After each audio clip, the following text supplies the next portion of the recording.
Hello there. This is Being God's Obedient Servant channel. If you're new to this channel, then this is a Bible study channel. I normally do like one, maybe up to 3 chapters at a time. I like to do Bible study a little slowly and more, detailed. I don't like to rush things. And so today, though, we're doing Leviticus chapter 9 and 10. That's in the description. If you can clearly see from the picture here, I read from the King James Bible. Reason being is, this land, America, was built from the King James Bible, and God blessed the building of this nation. And so, I know God approves of this version. That's why I still stick with this version. Now, I want to sit there and say the New King James Bible is supposed to be identical, just without the thous and arts and stuff. And I don't really mind the Shakespearean style writing of it, which was very common in those days. And so I kind of like to just leave it that way. I don't have no problems with it. The thous and arts, once you know what they mean, you're good to go. So, I said today, we're still in Leviticus. So we've been doing studies of the sacrifices and everything, and the rules thereof, and how to do them, and the details about them all. Because we already did the building of the tabernacle, the altar, and everything, and the Ark of the Covenant. And we did the 10 Commandments, the tablets, and everything thereof. So we're kind of finishing up in this area, and so they've already just recently, they had to anoint themselves. Be anointed, Aaron and his sons. But we're going to go ahead and jump right on in here, because there's some things to learn. It's almost a straightforward reading, but there is some things to learn here. So let's go ahead and jump right on in. Leviticus 9, verse 1. And it came to pass on the 8th day that Moses called Aaron and his sons and the elders of Israel, and he said unto Aaron, Take thee a young calf for a sin offering, and a ram for a burnt offering, without blemish, and offer them before the Lord. And unto the children of Israel thou shalt speak, saying, Take ye a kid of the goats for a sin offering, and a calf and a lamb, both of the first year, without blemish, for a burnt offering. Also a bullock and a ram for peace offerings, to sacrifice before the Lord, and a meat offering mingled with oil, for today the Lord will appear unto you. And they brought that which Moses commanded before the tabernacle of the congregation, and all the congregation drew near and stood before the Lord. And Moses said, This is the thing which the Lord commanded that ye should do, and the glory of the Lord shall appear unto you. And Moses said unto Aaron, Go unto the altar, and offer thy sin offering and thy burnt offering, and make an atonement for thyself and for the people, and offer the offering of the people, and make an atonement for them, as the Lord commanded. Now I'm going to pause here for a second, and just the one thing we're learning here from this lesson is, if you want the Lord to appear unto you and to speak unto you, you must come to him clean. And so right now they're going to be doing offerings so that themselves and the people have made an atonement for their sins, so they'll be clean before the Lord, and the Lord will appear unto them. So that's why they're saying that that the Lord shall appear unto you. But that's what we learn from this, is you got to be clean in your heart before the Lord appears unto you. So the Lord don't like dirty people, as it's going to say. Now it's like he's not expecting you to be perfect, but he is expecting you to come to him with a clean heart. I mean, a true heart. Well, yeah, clean. You're supposed to acknowledge when you've done wrong and admit it, and make an atonement for it. And sorry for my dog walking around. He doesn't seem to want to lay down right now. So he was laying down when I started this, but there's a little clicks on the hardwood. Let's continue on now here, verse 8. Aaron therefore went unto the altar, and slew the calf of the sin offering, which was for himself. And the sons of Aaron brought the blood unto him, and he dipped his fingers in the blood and put it upon the horns of the altar, and poured out the blood at the bottom of the altar. But the fat and the kidneys and the caul above the liver of the sin offering he burnt upon the altar, as the Lord commanded Moses. And the flesh and the hide he burnt with fire without the camp. And he slew the burnt offering, and Aaron's sons presented unto him the blood which he sprinkled round about unto the altar, upon the altar. And they presented the burnt offering unto him with the pieces thereof, and the head, and he burnt them upon the altar. And he did wash the inwards and the legs, and burnt them upon the burnt offering on the altar. And he brought the people's offering, and took the goat, which was a sin offering for the people, and slew it, and offered it for sin as the first. And he brought the burnt offering, and offered it according to the manner.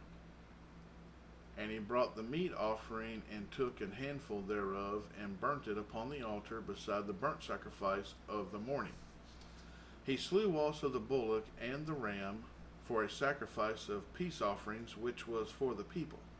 And Aaron's son presented unto him the blood, which he sprinkled upon the altar round about.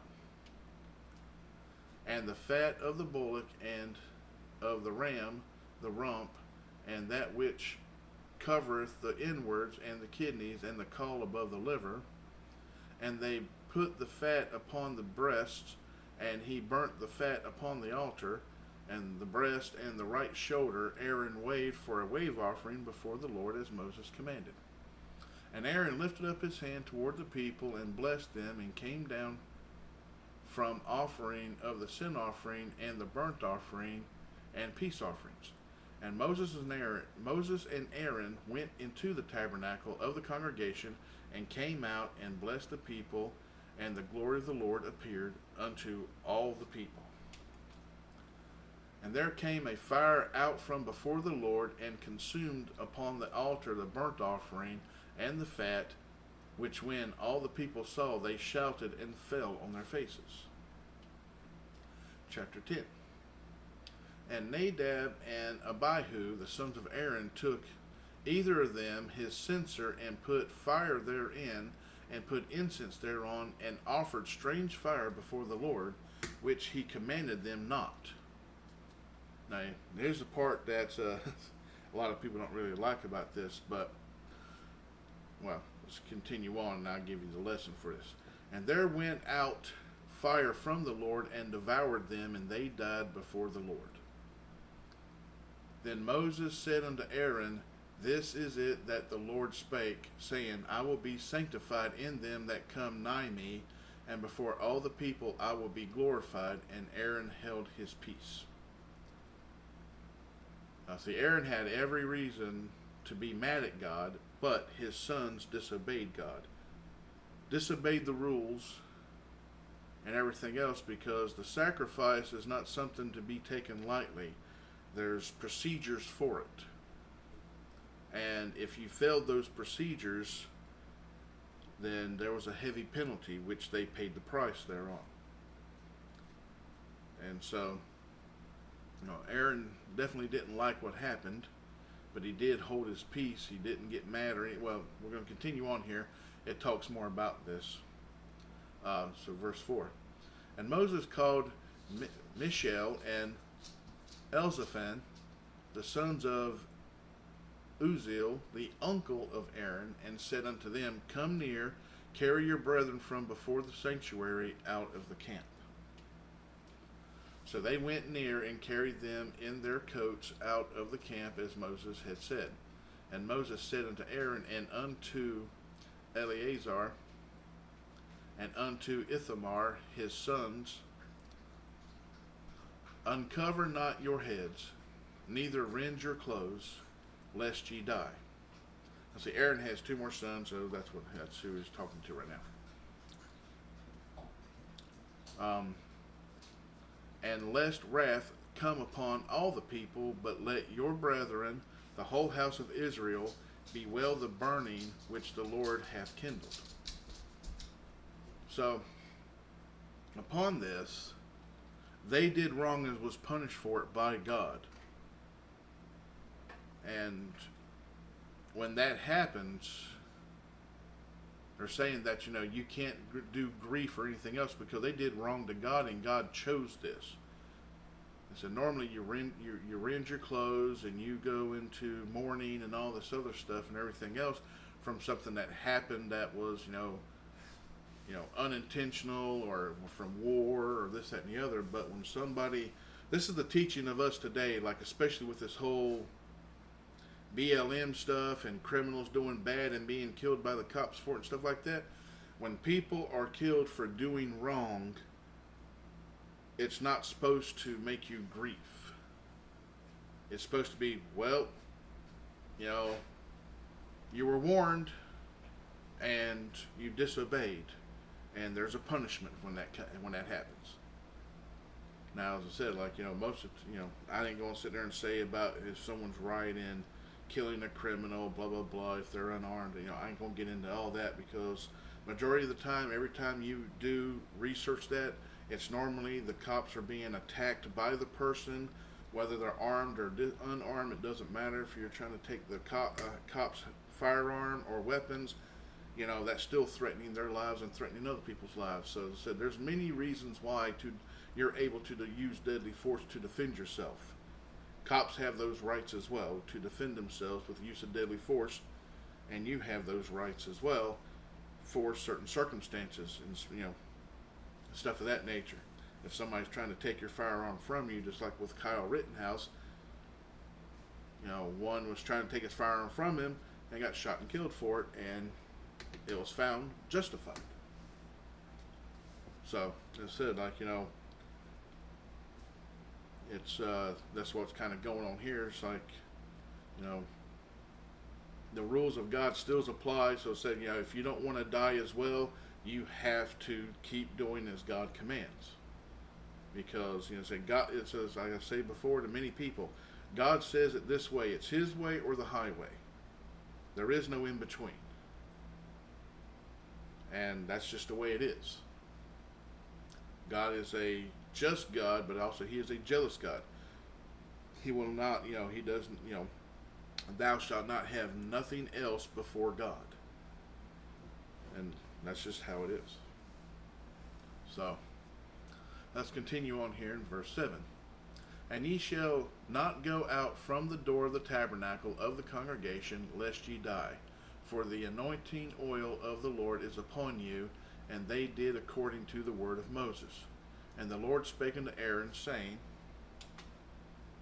Do not drink wine nor strong drink, thou nor thy sons with thee, when ye go into the tabernacle of the congregation, lest ye die.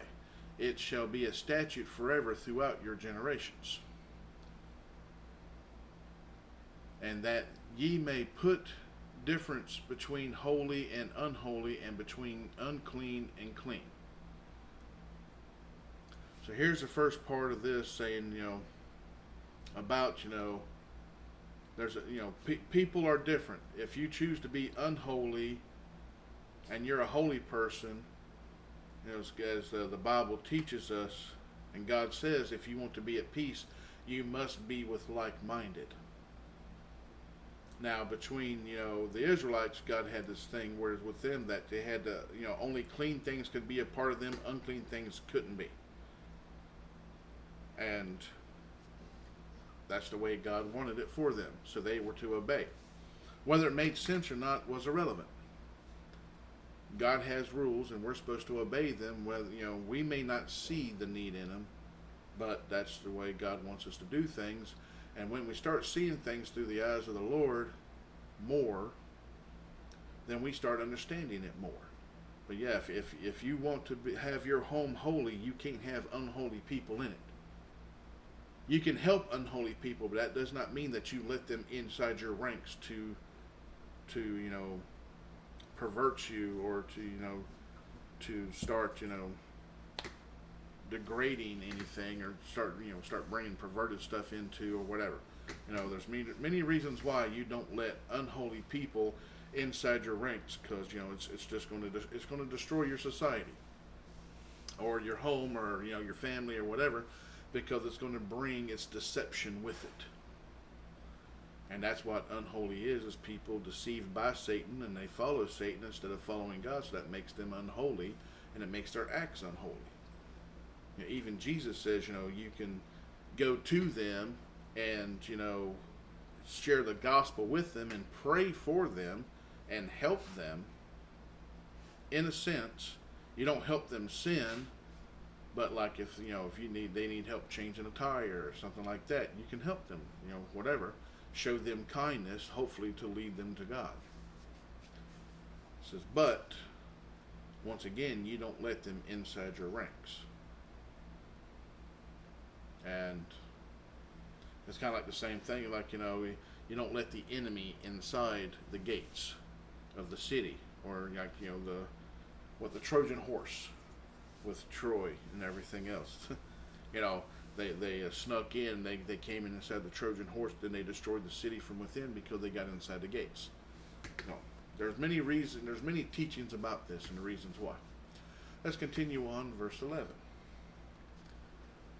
And that ye may teach the children of Israel all the statutes which the Lord hath spoken unto them by the hand of Moses. And Moses spake unto Aaron, and unto Eleazar, and unto Ithamar his sons that were left, take the meat offering that remaineth of the offerings of the Lord made by fire, and eat it without leaven beside the altar, for it is most holy. And ye shall eat it in the holy place, because it is thy due, and thy sons' due, of the sacrifices of the Lord made by fires, for so I am commanded. And the wave breast and the heave shoulder shall ye eat in a clean place, thou and thy sons and thy daughters with thee, for they be thy due and thy sons' due, which are given out of the sacrifices of peace offerings of the children of Israel. The heave shoulder and the wave breast shall they bring with the offerings made by fire of the fat, to wave it for a wave offering before the Lord, and it shall be thine and thy sons with thee by a statute forever, as the Lord hath commanded. And Moses diligently sought the goat of the sin offering, and behold, it was burnt, and he was angry with Eleazar and Ithamar, the sons of Aaron, which were left alive, saying, Wherefore have ye not eaten the sin offering in the holy place, seeing it is most holy? And God hath given it you to bear the iniquity of the congregation, to make atonement for them before the Lord. Behold, the blood of it was not brought in within the holy place. Ye should indeed have eaten it in the holy place, as I commanded. And Aaron said unto Moses, Behold, this day have they offered their sin offering and their burnt offering before the Lord, and such things have befallen me. And if I had eaten the sin offering today, should it have been accepted in the sight of the Lord? And when Moses heard that, he was content. Now, of course, with this picture here, we know this is the end of chapter 10. So here's where, Moses, there was a commandment given, and Moses commanded it and stuff, but Aaron had a reason being, and the reason why, and Moses understood and says, and admitted, okay, I was wrong, you were right in what you did. It's okay. He was content in it. And so, this also, the teaching here is like, no matter how well you are in the Bible, or this, that, and the other, you can always come across a situation where you judge too harshly on things, and you can be in the wrong. And you need to acknowledge that and know for yourself that, no one's perfect. No one will be perfect. Not on this earth. We all have the sin nature in us, and we have to fight it daily. And we're going to fail daily. But the thing is, the better we get following the Lord, the less the sin nature defeats us. And some days, It'll come a time, if you're following God justly and everything else, there's going to come days where you go the whole day and nothing wrong happens, and you might have 1 or 2 days in a row you haven't done one sin, or well, this, that, and the other, hadn't had one bad thought. But then you be driving somewhere and get cut off by somebody, and boom, the words come flying, and the thought comes to your mind, and you're like, "Oops, I messed up." Or it said, many things happen. Or you turn on the news and you corrupt politicians trying to dismantle the Constitution, and you just lose it. Especially like someone like me, I was a soldier. I took an oath to defend that Constitution against all enemies, foreign and domestic. And your own politicians and judges and district attorneys and cops and other soldiers can be enemies of the Constitution, and you have to deal with that. They take the same oath, but I tell other people, it's like, you take an oath, and that means you even protect it from yourself if need be. You took the oath to protect it, and you're supposed to protect it, even if that means removing yourself from the equation and admitting that you're guilty of something, and whatever. You should, resign your position and stuff if you're an enemy of the Constitution. That's the way it should be, but anyways. I'm going to go ahead and end this lesson here. I said there was some lessons, things taught in here and stuff that needs to be known. A lot of this is kind of just straightforward reading, but I said there's always lessons everywhere in the Bible. If you just, the more you read it, the more you learn. And the more you learn, the better, the more weapons you have to defend yourself from being deceived by Satan and being deceived by people in the world, because there's a lot of people out there, especially corrupt, feminist women and stuff like that. They know how to manipulate men all over the place. They've been doing it for a long time, and they have this nature about them. The Bible even says, women's sin nature is being deceptive and manipulative, but also they are easily deceived and manipulated. So that's woman's sin nature, and if she lives as a feminist, trust me, she ain't a Christian. God commanded, that's a commandment from God right there. Everything God commands a woman to be is opposite of feminism. That's how feminism's a sin. So if a woman is as a feminist, she is not holy. And don't let her in your ranks, or she'll try to make everything in your life unholy. That's what she's intended on doing. So protect yourselves from the world. Protect your mind from corrupt thoughts. Remember, stay in prayer. Pray to God. When you need Him the most, all you do is pray, and He'll be there. But you have to come to Him clean. And the Bible even says, God only hears His children. He don't hear the wicked. If the wicked say prayers to God, He don't hear them. That's why I got a lot of people say, I pray to God, He didn't answer my prayer. Are you one of His children? Well, no, then He ain't going to hear you. And some prayers, God's not going to answer. And because it's going to be God's will. So, you can't, just like right here where, what happened with Aaron and his sons being killed by God. Aaron had to accept it that, they did wrong and were punished for it. But, we'll go ahead and say I'm ending this lesson here. So once again, as I was saying, pray for yourself, pray for your family, pray for your homes, your neighbors, your pray for society, this country, pray for the world. It's never wrong to be in prayer about holy things. And, stay in the Word.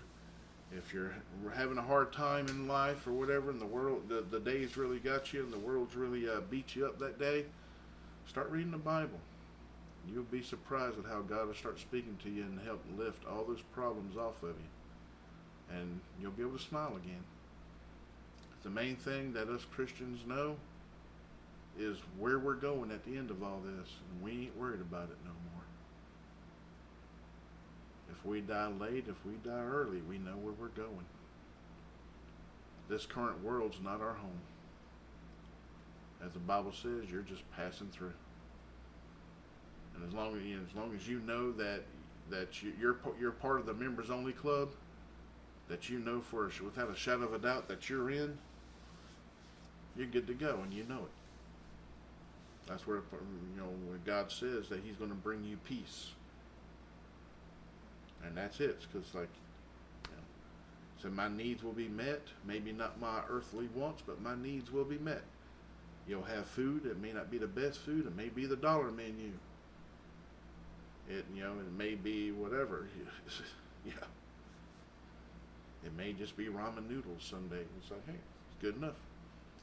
You may get one boiled egg and a bowl of rice, or scrambled eggs and rice. Be happy. You could have nothing. So,